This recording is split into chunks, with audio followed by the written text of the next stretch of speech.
Martin's hands didn't shake when he fired me. Mine didn't either.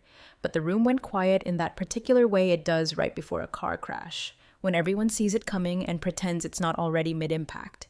He didn't even look up, just slid the paper across the polished oak table like it was a receipt. "You've grown too comfortable," he said, his voice smooth and empty. "We need someone more aggressive." No preamble, no explanation, not even a bullet point list of my supposed sins. After 18 years, I got a single line and a corporate smile. I stared at the paper for 3 full seconds before folding it in half, crease sharp, deliberate. Then again, corner to corner. I tucked it in my bag like a grocery list and stood. No outburst, no performance. I simply walked out. But I made sure to look him straight in the eye as I passed. That kind of silence cuts deeper than shouting ever could. If you've made it this far into the story, take a second to hit that like button and subscribe. It means more than you know and helps us keep these stories coming. Let's get back to it. The receptionist blinked when I passed by. "Everything okay?" she asked, eyeing the badge I dropped on the desk like it might start ticking. "Apparently, I'm too comfortable," I said, pushing through the door before she could respond. I stepped out into the cold. The skyline shimmered like it was mocking me. Glass, steel, and millions of invisible lines of code I'd helped stitch together across a decade and a half. Back when we worked out of a rented office above a dusty bookstore, and the servers were actual machines, not just floating cloud clusters named after fruit and birds. I'd built every layer of that firm's infrastructure from the ground up. Container flows, legacy handoffs, credential locking, all routed through systems I'd authored, hardened, and maintained. They called me the quiet glue. Turns out glue gets scraped when the walls are repainted. I didn't cry. Not on the street, not in the elevator, not in the parking garage where the gate already stopped recognizing my license plate. I just sat in my car, staring at the dashboard, wondering how 18 years of institutional memory could be erased by a man who still needed me to reset his VPN 3 months ago. He was a legacy kid. Martin. The type who walked in with a fresh MBA and a vision, inherited from a father who founded the company and now only showed up for quarterly earnings calls and golf tournaments. I'd known Martin when he was an intern who mixed up IP addresses and almost downed our test environment. I covered for him then. Taught him the architecture, layer by layer, watched him rise, bypassing veterans, wielding buzzwords like weapons. And today, he decided I was redundant. Funny thing about redundancy, if you remove the last support beam, the whole damn roof caves in. My phone buzzed. I didn't even glance at it. Probably HR asking me to return my key fob. Or maybe legal, making sure I'd signed their neat little release. But when it buzzed again, and again, I glanced down. The name lit up the screen like a flare in a blackout. Alec Trent, CTO of Redbridge Systems, our biggest rival. I stared for a second, then swiped to answer. I didn't say a word. "Cal?" he said. The nickname caught me off guard. No one at my company ever used it. Only people from the old days did. People who remembered when my title was just lead sysops métier, and I was the one everyone called when the production line caught fire. "I just heard," Alex said. "Is it true?" Still, I didn't speak. He continued, his voice lower now. "I want you to come to Redbridge. We'll double whatever they paid you. No interviews, no red tape, just join us. Immediately." I didn't say yes, but I didn't say no either. I hit the speakerphone button and held the phone in my lap as I leaned back in the seat. I didn't notice Martin walking by in the parking structure until he stopped in his tracks, seeing Alex's name on the screen. Smug bastard actually smirked, like I wouldn't have the guts. But then came the other voice. Older, sharper, one I hadn't heard in years. "Martin," it said, cutting in through the call on Alex's end. "Please tell me you didn't just let go of the one person keeping us ahead of Redbridge." Martin paled. The smirk vanished. He looked directly at me, but I didn't flinch. He turned on his heel, moving fast now, back toward the elevator. I didn't follow. I just sat there watching the skyline again. My skyline. The one I wired, secured, and scaled. Let them scramble. Let them realize what they'd done. I wasn't angry. I was already halfway gone. The funny thing is, I still remember the smell of that old office. Fresh paint, burnt coffee, and the lingering scent of books from the store below, like knowledge trying to seep through the floorboards. Back then, we didn't have departments. We had corners. My workspace was a folding table next to a window that didn't shut properly. My first project was untangling the VPN from some duct-taped mess of static IPs and dusty routers someone bought secondhand from a college auction. I stayed past midnight that first week, not because anyone asked, but because I saw the mess and knew I could fix it. By month 3, I wasn't just the one who fixed things. I was the one who built them. Bit by bit, script by script. I set up our first credential vault, wrote the foundation for our CI/CD pipeline, and created the layered permission grid that let our little Frankenstein startup pass its first compliance audit without crying in front of the inspector. Everyone was so proud. Martin's dad even gave me a bonus check with a handwritten note. "We'd be nowhere without you." Fast forward to now, and now being the morning I got canned like expired soup, none of that history mattered. The backbone I spent 18 years reinforcing with sweat, coffee, and 5 a.m. log replays, apparently it was too rigid for Martin's new agile vision. His words, not mine. As if good architecture is supposed to bend with every trendy breeze from Silicon Valley. Martin used to send me Slack messages asking why his Git pull kept failing.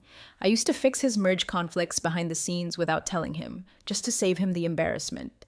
And that was before he even got promoted, back when he still pretended to care how things actually worked. When he finally inherited the corner office and the CEO title, I didn't flinch. I didn't beg for recognition or adjust the way I operated. I figured if I kept the systems clean, kept the audits tight, and made sure the updates didn't trigger alarms at 3 a.m., my work would speak for itself. Turns out, my work spoke too quietly. I packed my office in 12 minutes flat. Years of contributions condensed into one small cardboard box. A mug, a framed photo of the original team, 8 of us in front of a whiteboard we thought was revolutionary, and a thumb drive.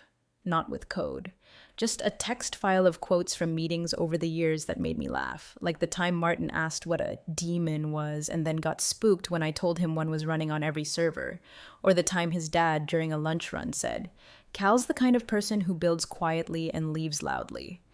Guess I only got half of that right. Outside, I leaned against my car and stared at the skyline I'd helped digitize. Every tower had a line of code I could trace back to a decision I'd made, a failover I'd scripted, a server instance I'd tuned for performance. To anyone else, it was just glass and metal. To me, it was memory and logic. The city didn't owe me anything, but the company did. And Martin, he inherited a house with secret passageways. He never once asked who built them. I glanced down at my phone, still buzzing with alerts from internal systems. Auto pings, missed cron job notifications, heartbeat skips. My signature was still on every alert schema. The machines were calling out, but I wasn't their keeper anymore. Then the real buzz came. Caller ID, Alec Trent. I stared at the name for a full second. Redbridge's CTO, a man I hadn't spoken to in 4 years, not since we debated Kubernetes security practices at a conference happy hour and agreed to disagree over whiskey and shrimp cocktail. I let it ring once, twice. Then I picked up, not because I was desperate, because something told me Martin had just made the most expensive decision of his career, and the clock had started ticking. "Cal?" It hit me like a voice from a past life. Familiar, calm, and the tiniest bit amused, like he already knew the answer but wanted to watch me say it out loud. Alec Trent, CTO of Redbridge Systems, our closest rival for the last decade and the one man Martin spent the better part of his early executive life trying and failing to outmaneuver. "I just heard," Alec said. "Is it true?" I didn't answer, not because I was unsure, but because I knew that letting the silence stretch was more telling than any confirmation. You only pause like that when someone struck a nerve deep enough to echo. Alec let the quiet hang for a breath, then went straight for the jugular. "We'll double whatever they paid you. No red tape, no HR song and dance. We'll courier the contract today. Just say the word." Still, I didn't speak. Instead, I tapped the speakerphone button and set the phone down on the armrest beside me, letting his voice fill the car. Something about hearing him make the offer out loud, unfiltered, unflinching, felt like the final chord in a symphony Martin never even knew he was conducting. Fate's got a sick sense of humor, because right at that moment, I saw movement through the rear-view mirror. Martin. Striding across the parking garage, AirPods in, scrolling something with that same smug half-grin he always wore after firing someone he thought didn't matter. He glanced toward me, then stopped. He saw the phone, saw the name, and for a second, I swear his smirk twitched. He thought I'd shut it down. that I'd scoff or wave it off like any loyal employee should. But I didn't move. I didn't flinch. I let Alec keep talking. I've cleared a team for you already. You'll get autonomy, budget control, and project oversight. We need you, Cal. Redbridge needs you. Martin froze, hands still in his pockets. I saw his jaw tighten. He wasn't smirking anymore, just waiting. Then the other voice cut in. Martin. No greeting, no warmth, just that sharp, gravel-worn edge that made junior managers straighten their backs and even VPs tuck their egos. His father. The founder. The line crackled just slightly, like even the air between the words was holding its breath. Please tell me, the voice said slowly, that you didn't just let go of the one person keeping us ahead of Redbridge. Martin didn't respond. Not to the voice, not to me. He looked like a man realizing the brake line he'd cut wasn't on someone else's car. I turned the volume up a notch, not for drama, but so the point could land without me saying a damn thing. Do you understand what you've done? His father continued.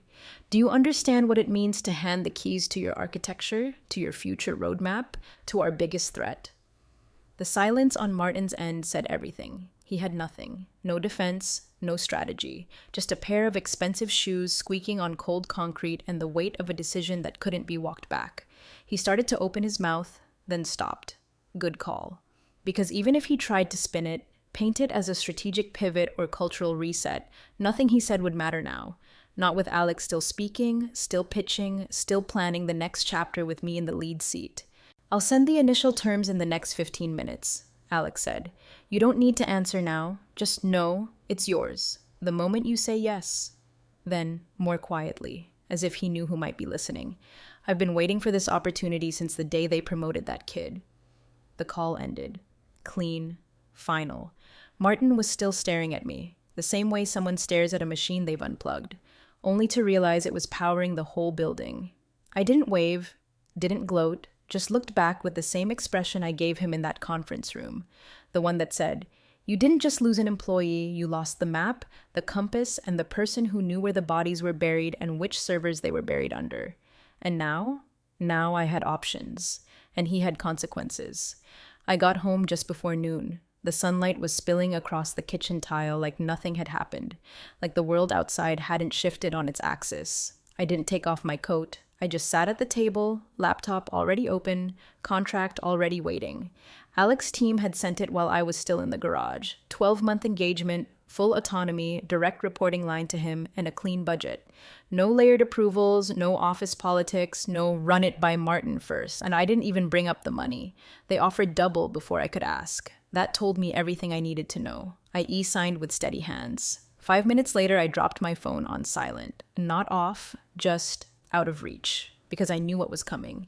Martin called once, twice. By the third, I stopped counting. His number stayed on my lock screen like a rash that wouldn't go away. Irritating, avoidable, and ultimately self-inflicted. Around 3:00 p.m., I got a text from Lydia, our lead auditor. Or rather, their lead auditor now.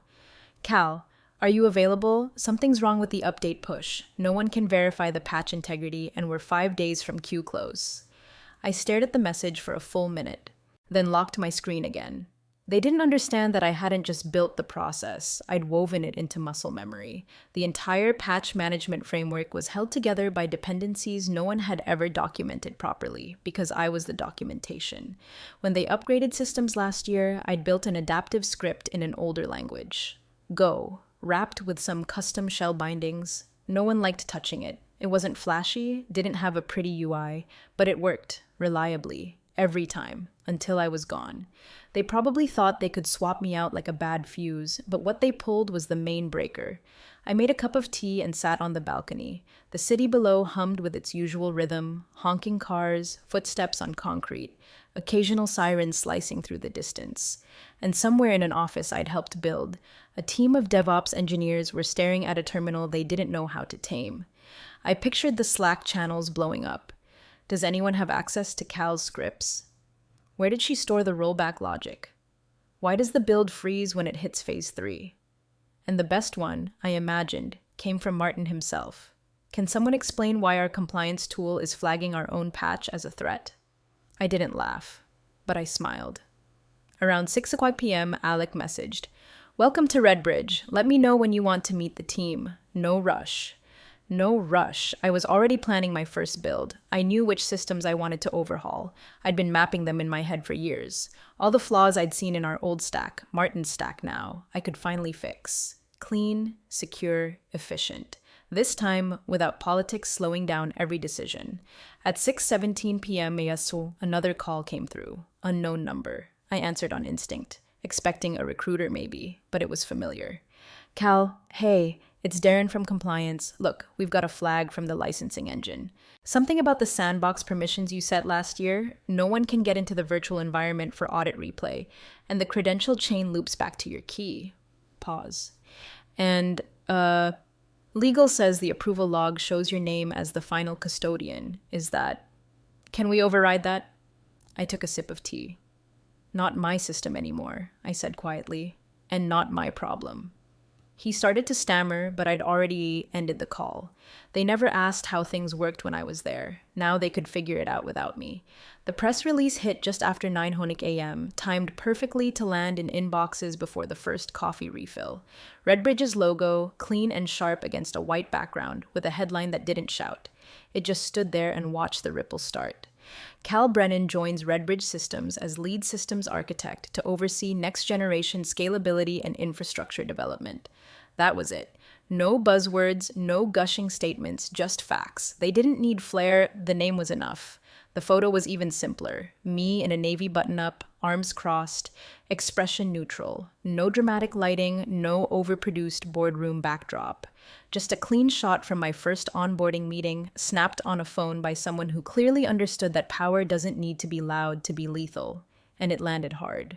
By mid-morning, my LinkedIn feed looked like someone had cracked a dam. Dozens of connection requests, mentions, a few confused DMs from people I hadn't spoken to in years, asking if the post was real or some I-generated rumor.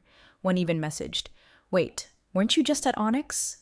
I didn't reply, because someone else did, for me.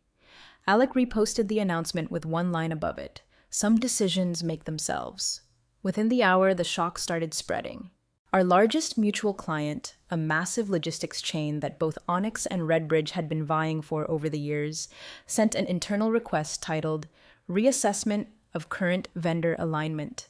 That's corporate speak for, why are we still paying the people who just lost their architect to their biggest rival?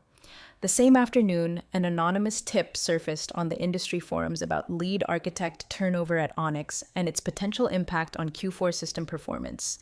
It wasn't me, I didn't leak anything, but it didn't matter. The court of public opinion had a new narrative, and Martin's name was no longer the one getting spotlighted. At 2:38 p.m., Martin's father sent an internal memo marked confidential. It was short, brutal. Subject, succession planning reassessment. 2, executive leadership team from Chairman Emeritus. Effective immediately, I am requesting a full review of our leadership pipeline with emphasis on recent strategic decision-making related to personnel. Coordination to follow with board oversight. Translation, who let this happen and why are they still in charge? I could only imagine Martin reading it, the blood draining from his face one paragraph at a time. Not because it was loud, but because it was quiet, cold, surgical. He was never mentioned by name. He didn't have to be. Later that night, Redbridge's internal Slack channels lit up with welcome messages. Holy hell, is this the Cal Brennan? Please tell me we get to see her diagrams. I heard she built Onyx's entire compliance pipeline from scratch. Didn't she design the adaptive sandbox protocol that's still unbroken? One of the newer engineers pinged me directly, just a smiley face and, looking forward to learning from you. No flattery, no politics, just respect, the kind that doesn't need explaining. At home, I poured a glass of wine and reread the announcement once more, not because I needed to, just because it felt good to see the name I built attached to something that finally gave it room to breathe. It wasn't just a new job, it was a signal to every vendor, every partner, every quiet builder still stuck under someone else's glass ceiling. We're not gone. We just moved next door. 3 weeks is all it took. Redbridge moved fast, because I moved fast. The onboarding platform I'd once mocked up on a whiteboard during a lunch break at Onyx, half joking, half daring anyone to let me build it, was live. Not just live. Seamless. Clean architecture, modular scaling, real-time audit trail baked in. And most importantly, compliant to the bone. SOC2, ISO 27001, and even the newer SBOM requirements, checked and logged before first deploy. The tool went public with barely a hiccup. One of our senior engineers said, "This thing feels like it already knows what I'm trying to do." I just smiled. It should. I built it from the same blueprints Martin ignored because they didn't come with a Gartner endorsement. By Friday, Redbridge had shaved 17% off client onboarding time across 5 business units. Our support team called it a miracle. Our sales team called it a weapon. Onyx called it a problem. 2 of Martin's directors stepped down that same week. No press releases, just quiet exits, logged as personal decisions. Internally, I heard Lydia, still stuck managing what was left of the old architecture, escalated a critical risk report, flagged it under institutional knowledge degradation, which, translated, meant, we've broken things we don't know how to fix, and the people who could have helped don't work here anymore. Audit picked it up fast. Too many access gaps, too many processes tied to now deactivated credentials. One particularly bold sentence from the findings made it into an investor briefing. Key system documentation was never fully transferred post-transition, resulting in compliance fragility. Fragility. Funny word, that. You never see it used until a structure starts cracking.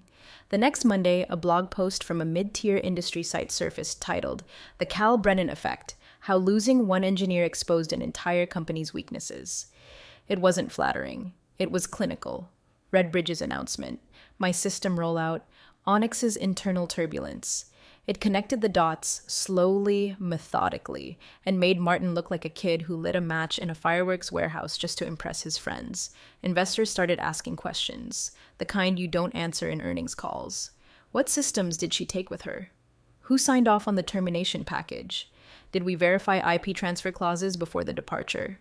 I wasn't even watching the fallout actively. People sent me screenshots like postcards from a war zone I'd already left behind. Most came with a version of the same caption. They really didn't know who you were, did they? The message that got my attention, though, wasn't from a colleague. It came through the Redbridge client portal, an official booking request. From him, Martin's father, the founder. Subject line, "Request for discussion, confidential." I clicked it once.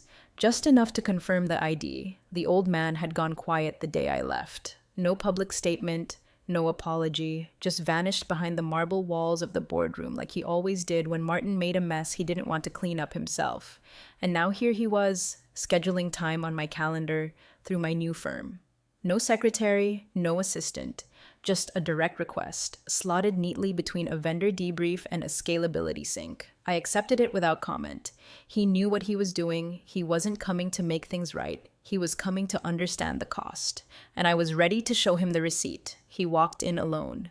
No entourage, no assistant trailing behind with notes and coffee.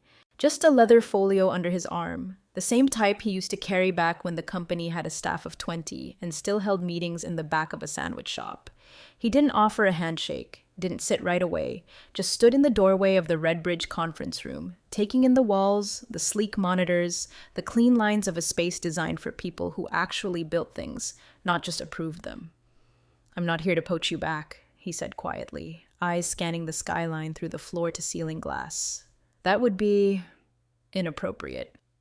His voice was thinner than I remembered, a little slower, like the weight of the last few weeks had finally caught up. "I didn't come for apologies," I said, motioning toward the chair across from me. "But you might want to sit." He did, not like a man in control, more like someone trying to remember what control had ever felt like. "I need you to understand," he said. "Letting you go was never my intention." I believed him. That's what made it worse. He didn't even know. He let his son run unchecked, let him fill the org chart with noise and posturing and strategic realignments while the people who held the foundation were quietly buried beneath it. "Martin made a decision," I said, fingers laced together on the table. "I made one too." He nodded once, not in agreement, more like resignation, like he was hearing it for the first time in a language he finally understood. "I trusted him," he said. "That's my fault. I thought he understood what mattered." "He understood the margins," I replied. "Not the mechanics, and definitely not the people." He flinched. Barely. but enough to register. There were no accusations in the room, no anger, just the kind of silence that follows structural collapse. After the dust settles and you're left standing there, blinking through debris, wondering what held everything up in the first place. He opened the folio but didn't take anything out. Maybe there was a document inside. Maybe a proposal, but I think he knew better than to slide anything across the table. That kind of move belonged to a different timeline, a version of the story where I didn't already have what I needed. "I read your audit logs," he said after a moment, "from last quarter, before you left. You flagged 3 vulnerabilities Martin never addressed." I didn't answer. "I assume Redbridge patched them?" "They didn't exist in Redbridge's system," I said, "because I never let them in." He nodded again, slower this time, letting it settle.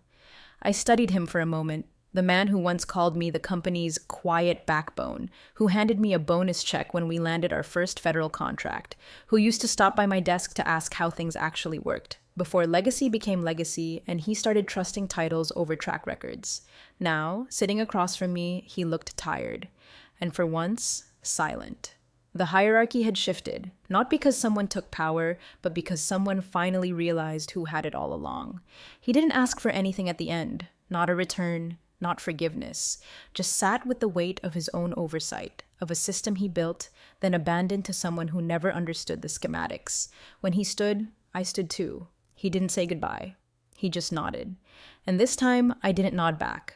Some legacies don't need rewriting, they just need remembering, by the people who forgot who wrote the first line. It was a Thursday when Alec pulled me into his office. No fanfare, no preamble, just handed me a folder and said, "We'd like to make it permanent, but on your terms." Inside was the equity package, not just some token slice of pie to keep me compliant, but a real stake, substantial, tangible, the kind of offer that doesn't just recognize what you've done, but lays the foundation for what you're about to build. I didn't need to negotiate. They'd already asked what I wanted a week prior, quietly, without posturing, and they'd listened. Every clause, every vesting schedule, every clause tied to decisions I hadn't made yet but would. It wasn't just a contract, it was trust. Signed in ink, backed by infrastructure, and written in the language I understood best. System continuity, I signed it.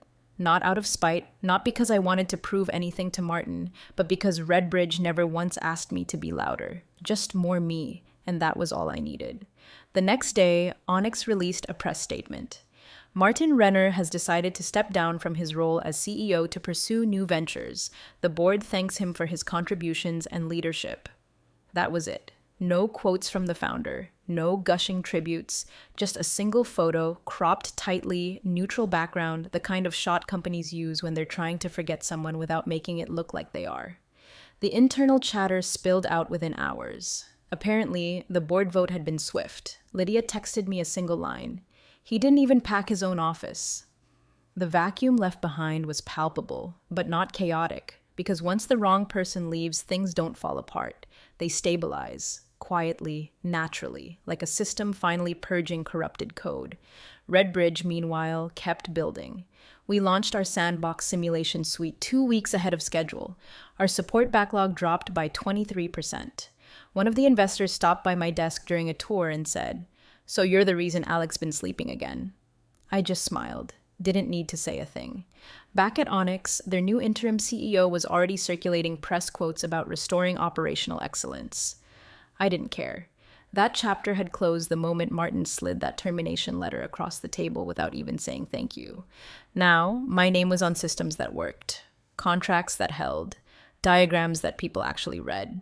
And most of all, I was surrounded by a team that didn't just need what I could build. They trusted that I'd already started building it before they even knew what to ask for. Loyalty isn't about who you stayed with. It's about who showed up when you didn't have to. It was late, just past 11 when the message came in. My office light was still on, but I wasn't working, just sitting there watching the city blink below the windows, the quiet hum of well-built infrastructure keeping everything afloat, the kind of night where silence doesn't feel empty, it feels earned. The message popped up on my old private thread with Mason, one of the junior devs I mentored back at Onyx. Smart kid, rough edges, had a knack for spotting pattern inconsistencies even before the dashboards flagged them. His text was short, informal, the kind of message you only send if you're still trying to process the stupidity of other people's decisions. Is it true they let you go without asking what you were working on? I didn't answer right away. Instead, I opened my Redbridge portal, pulled up the internal badge registry, and took a screenshot. My name, Cal Brennan, Lead Systems Architect. Division, Infrastructure Continuity, Status, Active, with a little green circle next to it. I sent it. No caption, no explanation. He replied 2 minutes later. That's the dumbest 240K decision I've ever seen. I leaned back in my chair, let the cursor blink, then typed one line. It wasn't a 240K mistake. Paused. Typed the next line. It was an 80 million one, and hit send. Because that was the real number, the value of the deals Onyx lost the month after I left. The long-term contracts they failed to renew, the federal security bid they were disqualified from because the continuity lead listed on the compliance framework, me, was no longer affiliated with their infrastructure. They tried to replace code with confidence, process with posture, people with personas, and they lost, not all at once. But in all the ways that matter, the silent kind of loss, the kind that doesn't scream but echoes, across contracts, across clients, across time. I stood, finally turning off the lights in the office, left the phone on the desk, let the systems hum around me, steady and intact. I hadn't needed to burn bridges, I just built something better on the other side.